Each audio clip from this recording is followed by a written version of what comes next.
Bueno, estamos estudiando lo que es la parte de la fuerza electromotriz, ¿verdad? El día de ayer nos dedicamos a eso, ¿verdad?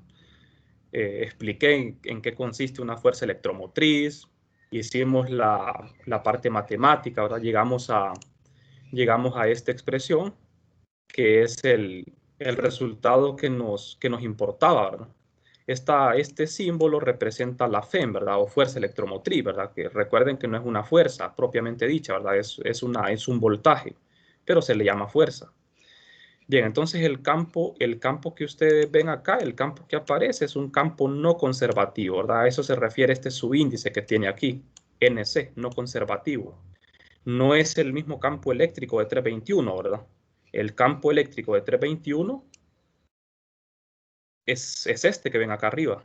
El campo eléctrico en 321 era un campo electrostático conservativo, cuyo rotacional era cero, y la integral de línea en una trayectoria cerrada era cero. Ambas ecuaciones significan lo mismo, ¿verdad? Que el campo es conservativo.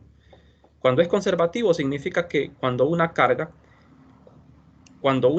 se mueve en una trayectoria cerrada, el trabajo que realiza el campo es cero, cuando la trayectoria es cerrada, ¿verdad? El trabajo del campo es cero. Pero ¿qué sucede acá en 415? Cuando una carga se mueva en una trayectoria cerrada, el trabajo que realiza, en este caso la fuente de FEN, no es cero. No es cero. Pero claro, este no es un campo eléctrico, no es un campo electrostático, ¿verdad? Es un campo generado por una fuente de FEN. Bien, eso fue lo que hicimos ayer, ¿verdad? Bueno, no sé si tienen alguna pregunta con esto, jóvenes. Hasta aquí todo está claro. Bien, entonces vamos a continuar. Bueno, hoy vamos a enfocarnos en lo que es la ley de Ohm. Vamos a estudiar la ley de Ohm en las dos versiones y vamos a analizar esta parte que también es importante. Siempre siguiendo con el tema de la FEM, tenemos estas dos ecuaciones, como lo ven acá. Estas dos ecuaciones son de 321. La primera me dice que el campo eléctrico se puede obtener a partir del gradiente del potencial, ¿verdad? Donde esta phi es el potencial eléctrico. Entonces, el negativo del gradiente de phi me da el campo eléctrico. La segunda ecuación es el rotor de E, que es cero. Esta segunda ecuación, ¿qué significa? Que el campo eléctrico es conservativo, ¿verdad? Esto solo se cumple cuando el campo es conservativo. Bien, entonces, lo que vamos a hacer ahora es lo siguiente. Vamos a establecer una relación entre la densidad de corriente volumétrica y el campo eléctrico. Entonces, vamos a decir que como el campo eléctrico ejerce fuerza sobre las cargas en movimiento, tiene que existir una relación entre la cantidad J y E, ¿verdad? La densidad de corriente libre, porque estamos hablando de conductores, ¿verdad? Estamos hablando de las corrientes en conductores. Entonces, vamos a expresar una relación así como esto que ven acá. J como función del campo eléctrico. ¿De acuerdo? La densidad de corriente, función del campo eléctrico. O sea, depende de cómo sea el campo, así va a ser el movimiento de las cargas, ¿verdad? Así tiene que ser el movimiento de las cargas. Entonces, cuando el campo es cero, no va a haber corriente. Se comprende, ¿verdad? Es bastante obvio porque para que en un cable conductor exista movimiento de carga, exista corriente, tiene que haber un campo eléctrico, ¿verdad? Si no hay campo, las cargas no se van a mover. Entonces, vamos a decir lo siguiente: si el conductor es isotrópico y lineal, o sea, IL, ¿qué es isotrópico? No sé si alguien me podría decir. Esto lo estudiaron en 321, ¿verdad? Isotropía y linealidad, ¿verdad? ¿A qué se refiere esto de isotropía? ¿A qué nos referimos cuando decimos que un conductor es isotrópico?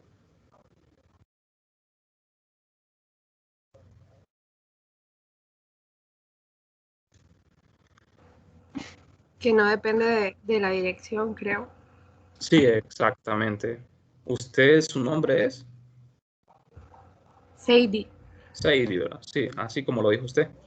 No depende, es independiente de la dirección, ¿verdad? O sea, en el conductor, no importa en qué dirección veamos, las propiedades son las mismas. O sea, la dirección que apunte el campo no importa, las propiedades son las mismas. O sea, isotropía tiene que ver con dirección. Isotropía tiene que ver con dirección, ¿verdad? En todas las direcciones las propiedades son las mismas. Ahora, linealidad. ¿A qué se refiere linealidad? Se refiere a la forma que tiene la ecuación. Recuerden que hay ecuaciones cuadráticas, cúbicas. Esta podría ser una ecuación cuadrática, ¿verdad? Podría ser una ecuación cúbica.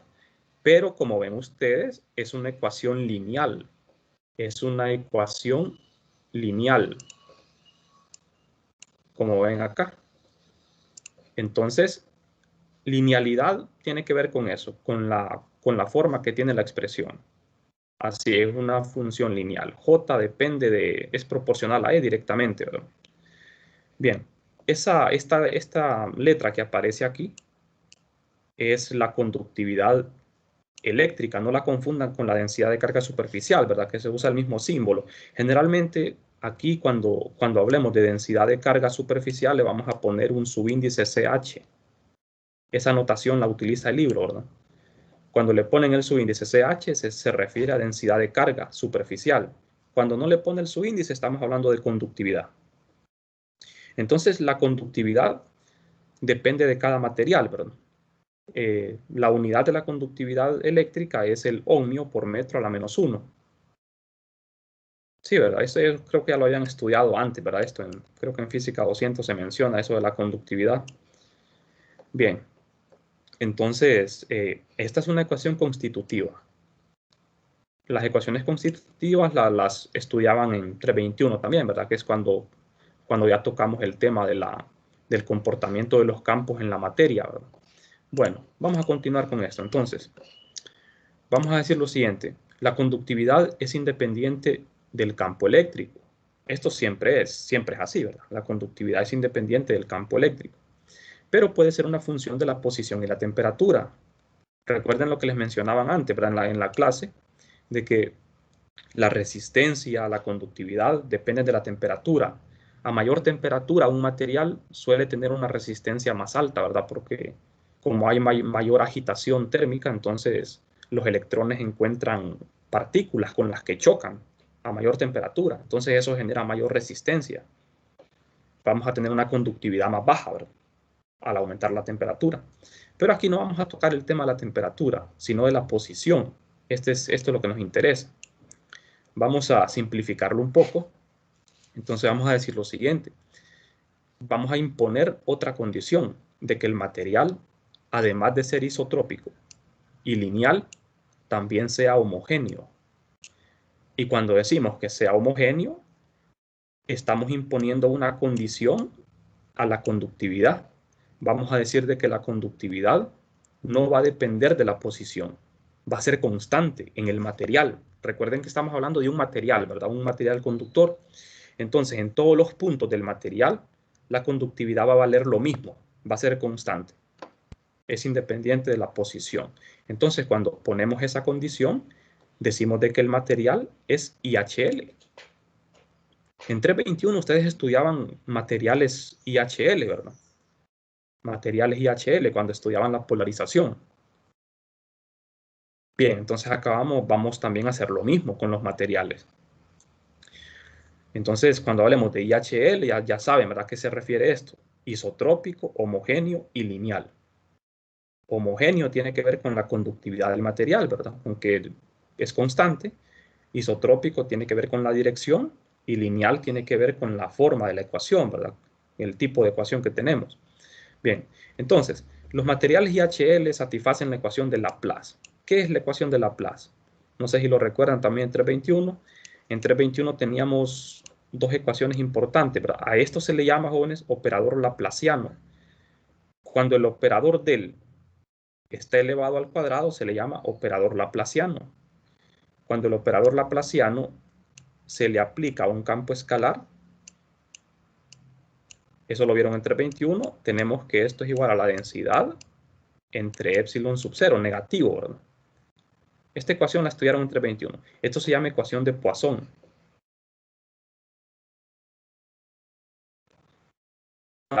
Cuando la densidad de carga es 0.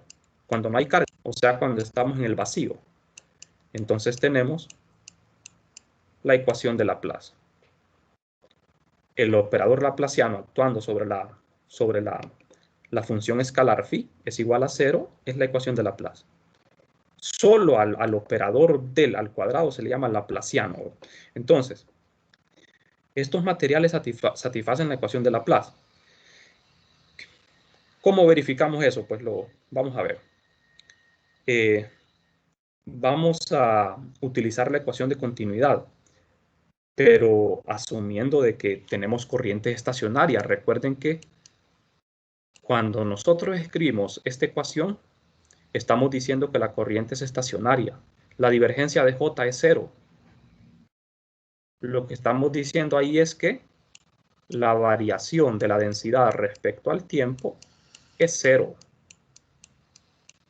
Es 0. ¿De acuerdo? La densidad de carga no está cambiando en el tiempo. Significa que la divergencia de J es 0. Esto es solo para corrientes estacionarias. Entonces, como la densidad de corriente libre es la conductividad por el campo, si yo sustituyo acá esto en esta ecuación, vamos a ver, aquí ya lo tenemos reemplazado. Entonces, la conductividad, como es una constante, la podemos quitar, ¿verdad? La podemos sacar, no se deriva. Ajá, ahora el campo eléctrico que ven acá en el argumento, 321, ¿verdad? Esta ecuación de 321, el campo es el negativo del gradiente. Entonces aquí hacemos una operación con estos operadores. El operador del, actuando sobre el operador del, es el laplaciano. O sea, cuando se realiza el producto punto del operador del, obtengo el laplaciano. Hay que tener cuidado aquí conceptualmente con esto, ¿verdad? El operador del es un operador vectorial. El laplaciano no es un operador vectorial. Es un operador, pero no es vectorial. Es un operador escalar. Solo son derivadas. En cambio, el operador del es un operador vectorial, porque las derivadas llevan una dirección, ¿verdad? Esa es una diferencia entre los operadores, ¿verdad? ¿De acuerdo? Es una gran diferencia entre estos operadores. Bueno, entonces aquí tengo menos la conductividad por el operador laplaciano actuando sobre phi. Entonces, como esto lo igualamos a 0, aquí esta conductividad, ¿verdad?, desaparece. Pasa a dividir al otro lado y me queda la ecuación de Laplace, que es justamente esto. Es la ecuación de Laplace. Entonces, como vieron ustedes, para materiales IHL se satisface la ecuación de Laplace. ¿Qué hubiese pasado si el material no fuese IHL? O sea, si no hubiese sido homogéneo, solo IL. Para un material IL no se satisface la ecuación de Laplace. Porque si el material hubiese sido solo IL, pero no homogéneo, entonces no hubiésemos podido no hubiésemos podido sacar la conductividad, ¿verdad? En ese caso, la conductividad sería variable, dependería de la posición, la tendríamos que derivar también. Entonces no nos quedaría la ecuación de Laplace. ¿Estamos de acuerdo? Es muy importante que conozcan estas cosas, ¿verdad? Porque recuerden que en las evaluaciones conceptuales se hacen preguntas relacionadas con todo esto.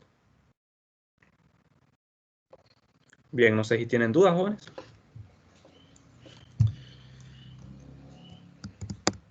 No hay preguntas hasta el momento.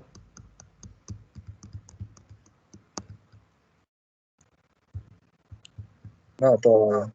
Bien, entonces vamos a seguir. Vamos a seguir. Vamos a ver ahora la ley de Ohm.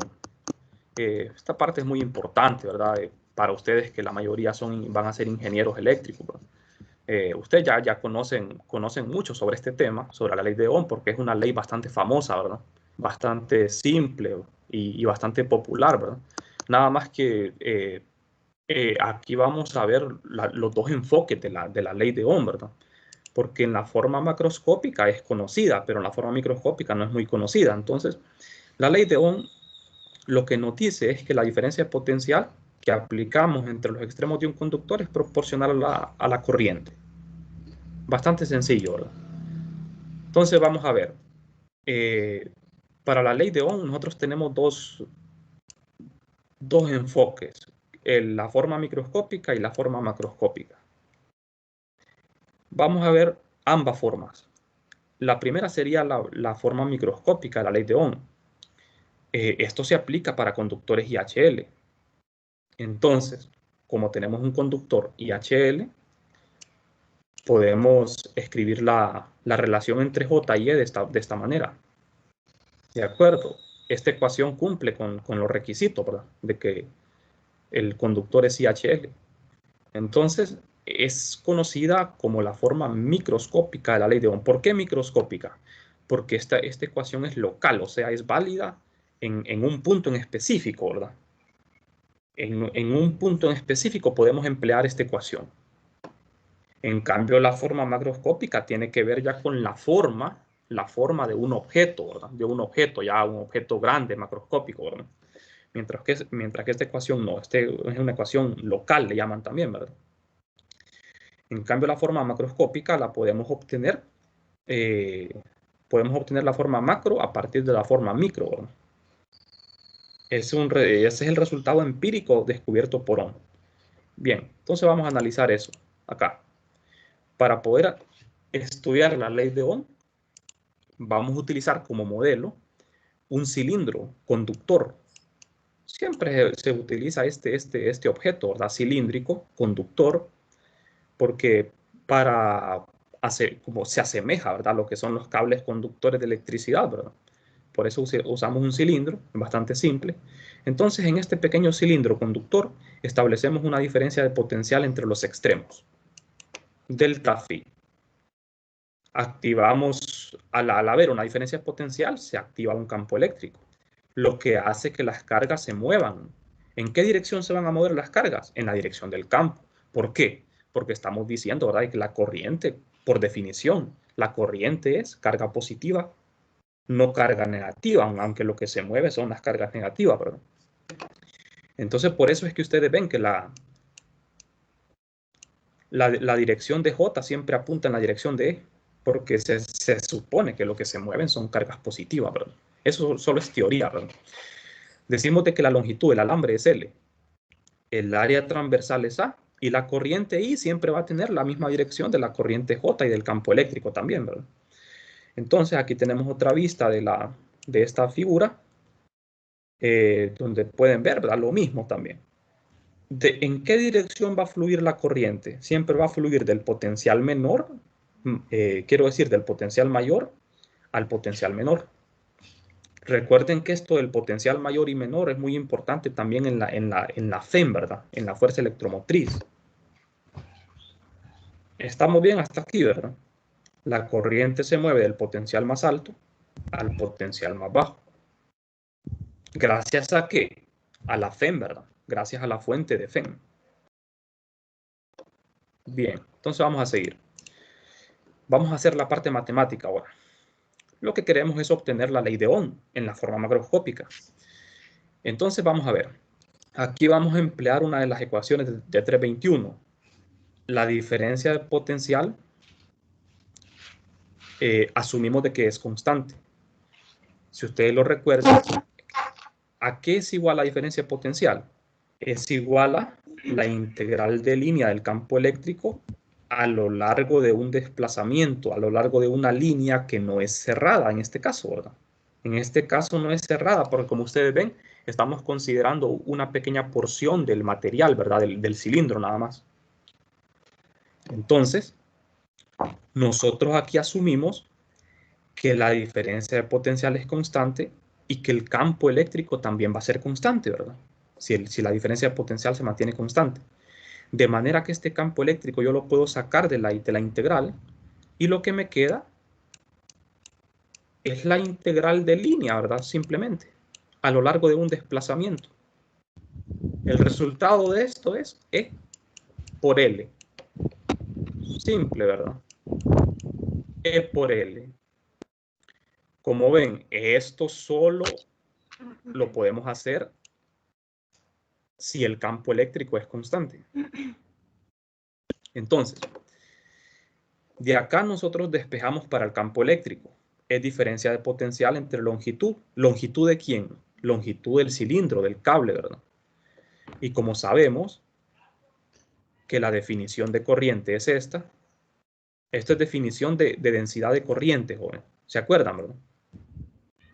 Definición de densidad de corriente, pero en este caso corriente libre. Es corriente entre área. ¿Área de quién? El área transversal del cilindro. Entonces, tenemos la otra relación para J. Aquí la J que aparece es la misma, solo que aquí tenemos lo que es la ley de Ohm en forma microscópica, ¿verdad?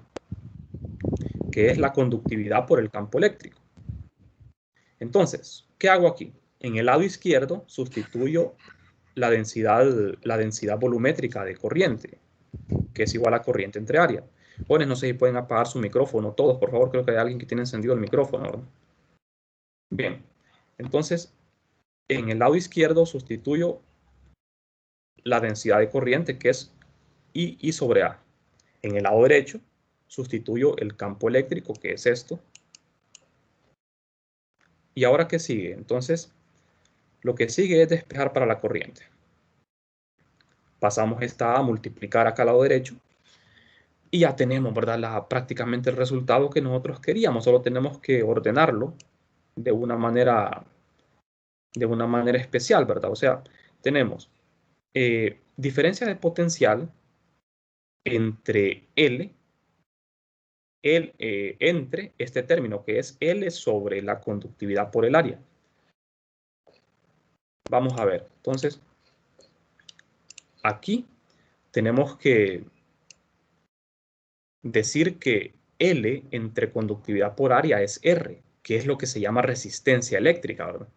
Es la resistencia eléctrica, que depende de la temperatura, depende de la forma del material, ¿verdad? La forma es muy importante aquí. Y también la temperatura. Bien, entonces R depende de la longitud, depende del área, o sea, de la geometría, de la forma que tiene el objeto conductor, y también depende de la conductividad. Es inversamente proporcional a la conductividad. Bien. Entonces, ¿cuál es la unidad de la resistencia? Es el ohmio. Ya con esto así, ya podemos escribir la ley de Ohm de la manera conocida, ¿verdad? Sustituyo R y ya tengo corriente es igual a la diferencia potencial entre R, despejo para la diferencia potencial y está esto, que es la famosa ley de Ohm. Solo que generalmente se acostumbra a escribir como una V, así, ¿verdad? La diferencia potencial o voltaje es igual a corriente por resistencia. Aquí en el libro vamos a usar esta notación. Vamos a poner el valor absoluto de la diferencia potencial, que es lo mismo que la FEN. Escribir esto en lugar de la FEN es lo mismo, ¿verdad? Es lo mismo. Bien. Entonces, aquí tenemos ya la ley de Ohm. A esto se le llama la forma macroscópica de la ley de Ohm. Este es un resultado empírico, ¿verdad? Descubierto por Ohm. Entonces, otro aspecto importante es el tema de la resistividad. La resistividad es el recíproco de la conductividad, o sea, 1 sobre la conductividad se le llama resistividad. Aquí también es importante no confundir el símbolo con la densidad de carga volumétrica, por eso es importante la notación. Cuando hablemos de densidad de carga volumétrica, vamos a ponerle el subíndice CH, por carga en inglés, ¿verdad? Es la inicial. Y cuando vean simplemente el símbolo ρ se refiere a resistividad. Bien, las unidades son las inversas de la conductividad, ¿verdad? Serían ohmio por metro. Entonces, podemos escribir la resistencia de dos maneras, en términos de la conductividad o en términos de la resistividad, como ven acá. Lo importante aquí es que ustedes comprendan, ¿verdad? Que la resistencia, la conductividad y la resistencia, ¿verdad? La resistencia va a depender de la temperatura y de la geometría. ¿Cómo calcular resistencia? Bueno, ese es otro tema, ¿verdad? Que eso lo vamos a ver en algunos problemas. En algunos casos es complicado, ¿verdad? Cómo encontrar resistencias, porque algunas geometrías son bien difíciles. Bien, importante también aquí darse cuenta de algo.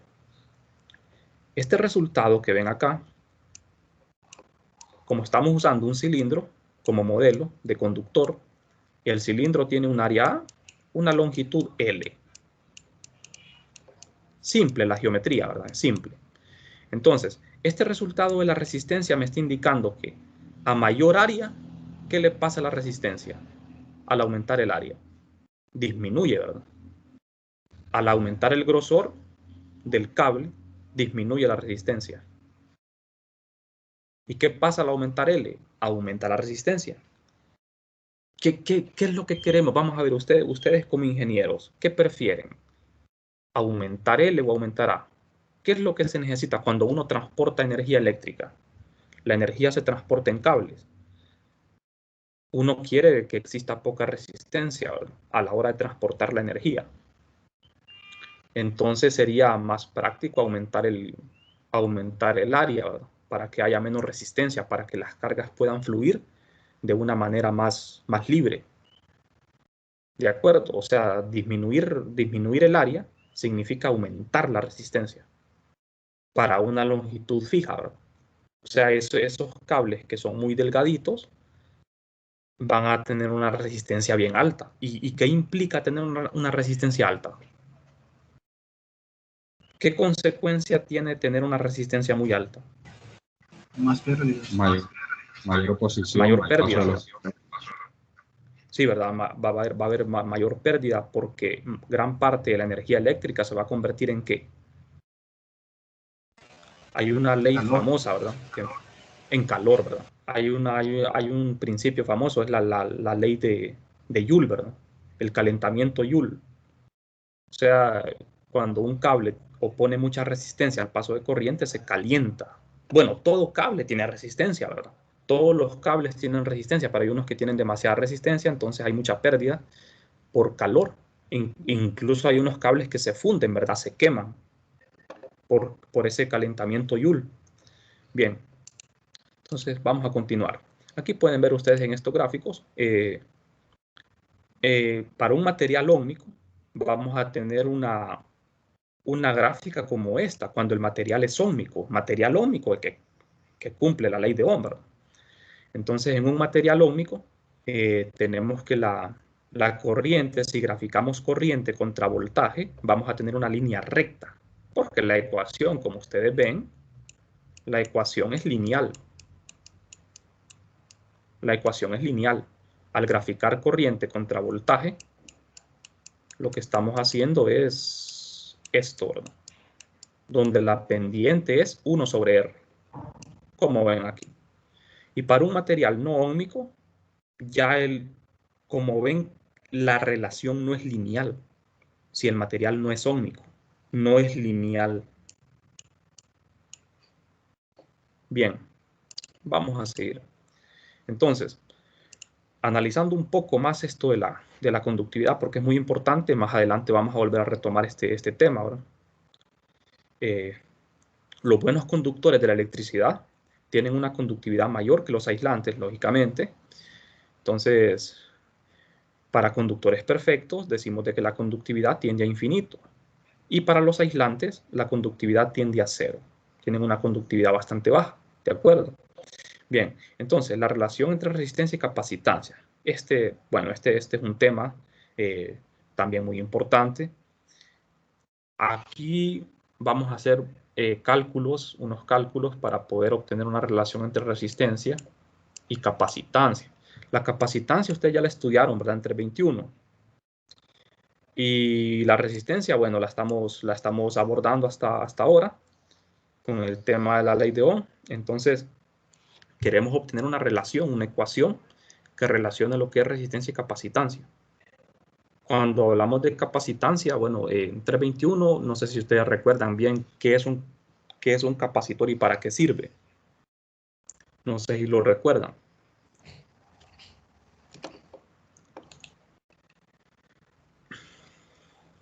¿Para qué se usan los capacitores? Eso tiene un montón de aplicaciones, ¿verdad? En los teclados. Ajá. Para almacenar energía. Sí, ¿verdad? Ese es el fundamento físico, ¿verdad? De los capacitores, exactamente. Es para almacenar energía en forma de campo eléctrico. El capacitor tiene grandes aplicaciones, ¿verdad? Hay un montón de dispositivos que usan, las computadoras, ¿verdad? Los micrófonos usan capacitores, ¿verdad? Sirve para eso digamos, cuando uno quiere amplificar señales, ¿verdad? O disminuir, ¿verdad? Para evitar esos cambios bruscos de corriente, ¿verdad? El capacitor es muy importante en esos casos y los resistores también, ¿verdad? Grandes aplicaciones. Entonces, nosotros aquí a nivel teórico vamos a obtener una expresión que relaciona las dos cantidades. Entonces, vamos a ver. Nosotros podemos utilizar un conductor de dos maneras, ¿verdad? Como capacitor y como resistencia. En 321 ustedes usaban un conductor como capacitor, pero vamos a ver acá qué sucede cuando lo usamos con una resistencia también. Vamos a empezar con el tema del capacitor. Entonces, ¿cómo formamos un capacitor? Tenemos dos conductores. Este es el principio físico, ¿verdad? El conductor Q y el conductor menos Q. Aquí estamos generalizándolo. Como ustedes ven, la forma es irregular. Las dos placas del capacitor tienen que estar cargadas con la misma magnitud, solo que signo opuesto. En medio de este capacitor se introduce un material conductor, un dieléctrico. O sea, en el espacio entre los dos conductores se llena con un dieléctrico, ¿no? No es un conductor, es un dieléctrico. Pero el dieléctrico tiene que ser IHL, de capacidad inductiva epsilon. Capacidad inductiva. ¿Recuerdan qué significa esto? Ahora no sé si alguien lo recuerda. Vamos a ver, Jones, ¿por qué introducir un dieléctrico en medio de las placas de un capacitor? ¿Por qué?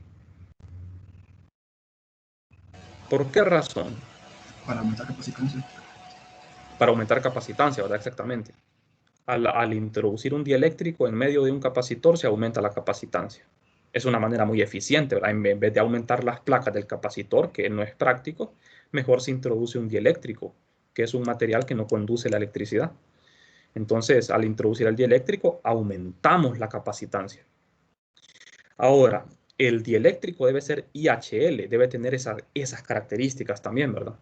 ¿Se acuerdan de la ecuación constitutiva 321? Una ecuación constitutiva que relacionaba el campo eléctrico con la polarización, ¿verdad? Del material dieléctrico. Esa es una ecuación constitutiva. Entonces, esta cantidad, la epsilon, me indica la permitividad del material. O sea, lo que indica esta cantidad es qué tan bueno es el material para ser afectado, para hacer pasar o para bloquear lo que es un campo eléctrico. ¿Se acuerdan que había una epsilon sub 0, ¿verdad? Que es la permitividad del vacío, ¿verdad? Cuando hay vacío es epsilon sub 0. Cuando estamos en la materia es epsilon, que es la capacidad inductiva. Bien, entonces hagamos ahora la parte matemática de esto. Estamos hablando de un capacitor. Entonces, aplicamos esta ecuación, que ya la vieron entre 21, diferencia potencial en función del campo, un integral de línea. O sea, yo tengo las dos placas del capacitor, tengo las dos placas, y yo me voy a mover de una placa a otra, a través de una línea, una línea.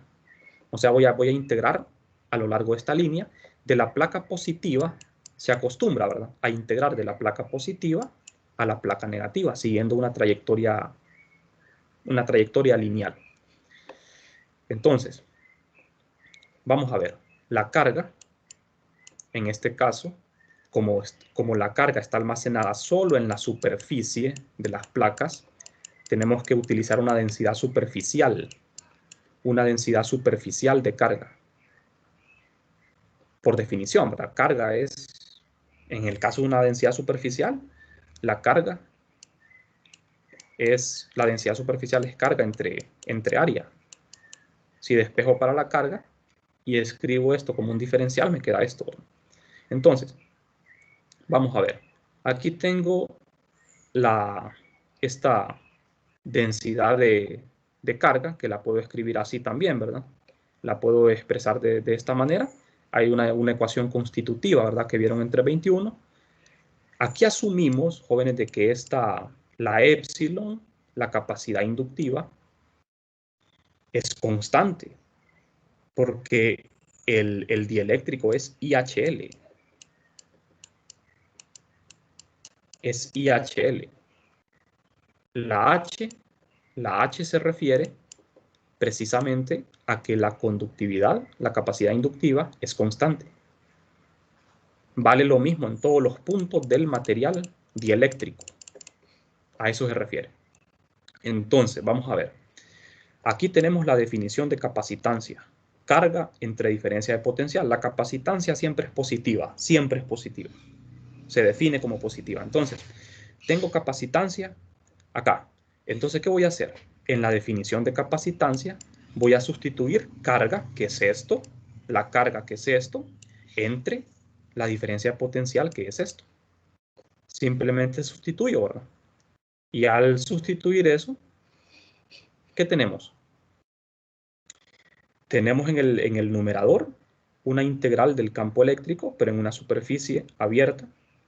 Y en el denominador también una integral del campo eléctrico, pero a lo largo de una línea.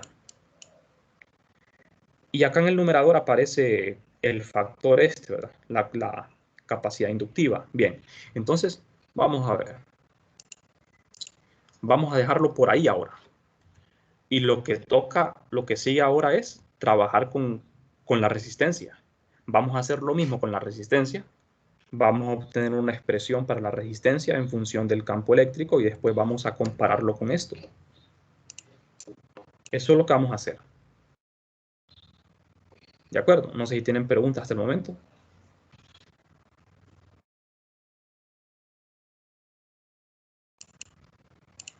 Bien, entonces, vamos a ver. Vamos a utilizar ahora los conductores como una resistencia. Vamos a llenar el espacio entre los dos conductores con un conductor IHL. Fíjense bien, tenemos dos conductores, pero en lugar de insertar un dieléctrico, vamos a insertar un conductor que sea IHL, de conductividad sigma. Un consejo, ¿verdad? Cuando resuelvan ejercicios, siempre que les digan que el material es IHL, ya les están dando una cantidad que es la conductividad. Muchos estudiantes aquí siempre cometen ese error, ¿verdad? Cuando leen el enunciado dicen, bueno, pero en este problema no me dan datos. Cuando les dicen que el conductor es IHL, ya les están dando la conductividad. Les están diciendo que es constante. Entonces, se mantiene una diferencia potencial, ¿verdad? Entre los dos conductores, como phi, que es el potencial, satisface la ecuación de Laplace en esta circunstancia, ya que la corriente es constante. Asumimos de que la corriente es estacionaria también. Entonces, bueno, ¿qué va a pasar aquí? Esto es lo contrario del capacitor. Aquí yo tengo dos conductores. Este conductor y este conductor, entre los cuales hay una diferencia potencial. Entonces, al insertar un conductor, la corriente va a fluir. La corriente va a fluir. ¿En qué sentido? En la dirección del campo. Del potencial más alto al potencial más bajo. ¿De acuerdo? Eso es lo que va a suceder. Entonces, vamos a ver la parte matemática. Aquí usamos la corriente eléctrica en función de la densidad de corriente. Esta ecuación ya la vimos, ¿verdad? Sustituyo en el integrando la densidad de corriente por la ley de Ohm, ¿verdad? En forma microscópica, que es conductividad por campo. La conductividad eléctrica la saco de la integral porque es constante, es IHL. Ahora bien, usamos la misma relación que utilizamos antes para capacitancia, que es la diferencia potencial en función del campo eléctrico. Y ahora usamos la ley de Ohm la definición de la ley de Ohm en forma macroscópica para poder hacer nuestro cálculo. Entonces, ¿qué vamos a hacer acá? Escribo la ley de Ohm de manera diferente. 1 sobre R igual a la corriente entre la diferencia potencial. Es la misma ley de Ohm, solo que escrita de forma diferente. ¿Por qué lo hacen así? Porque recuerden que lo que queremos es una relación entre capacitancia y resistencia. Entonces, en el lado izquierdo me conviene que quede solamente la resistencia. Así como en el caso anterior, en el lado izquierdo quedaba capacitancia. Aquí aislamos el término de resistencia. Sustituyo entonces en el lado derecho la corriente por esto. Y en el denominador, la diferencia de potencial por esto. Como ven, comparado con la ecuación que obtuve antes, esta ecuación es prácticamente lo mismo, excepto porque aquí está multiplicada por la conductividad y en el caso anterior estaba multiplicada por la permitividad. ¿De acuerdo? Es básicamente lo mismo. Entonces, ¿qué vamos a hacer? Fíjense bien. Aquí tenemos la resistencia, la ecuación que acabamos de obtener. Y si se fijaron antes, en la ecuación que teníamos anteriormente, teníamos que la capacitancia era esta integral. No sale muy bien, no estoy escribiendo casi nada. Entre la integral de línea del campo por el DDS. Entonces, aquí podemos sacar conclusiones. 1 sobre R es esto. Y la capacitancia es esto que tengo acá, miren. Solo que aquí, en vez de el épsilon, lo pasamos a dividir acá al lado izquierdo. ¿Por qué lo hicimos? Pasamos también a dividir la conductividad acá, al lado izquierdo. ¿Por qué lo hicimos? Porque los lados derechos son idénticos. El lado derecho, fíjense bien, el lado derecho de esta ecuación es idéntico al lado derecho de esta ecuación. Es idéntico. Entonces, si los lados derechos son idénticos, los lados izquierdos deben ser idénticos. Porque es una ecuación, ¿verdad? Entonces, ¿qué tenemos? Igualamos ambos lados izquierdos de las ecuaciones y ya tenemos una relación entre resistencia y capacitancia. La resistencia multiplicada por la capacitancia es igual a épsilon entre sigma, la capacidad inductiva y la conductividad eléctrica. Que para un material en específico, ¿verdad? Para materiales en específico, estas son constantes. Son constantes. Bueno, pues esta relación nos va a ser de mucha utilidad, jóvenes, porque calcular la resistencia y la capacitancia generalmente de manera teórica es bien complicada, ¿verdad? Entonces con esta relación va a ser bastante simple hacer estos cálculos. O sea, tiene una gran utilidad práctica esto, ¿verdad? Esta relación. Pero recuerden que esto lo hicimos solo para materiales IHL.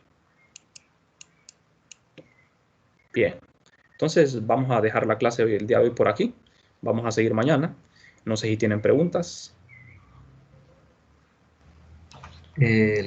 Solo quería ver el desarrollo anterior, es que no le pude tomar captura. Ajá. La anterior. Sí. Gracias. Sí. Bien. Bueno. Entonces, no sé si tienen preguntas, jóvenes. Vamos a detenernos por aquí entonces el día de hoy.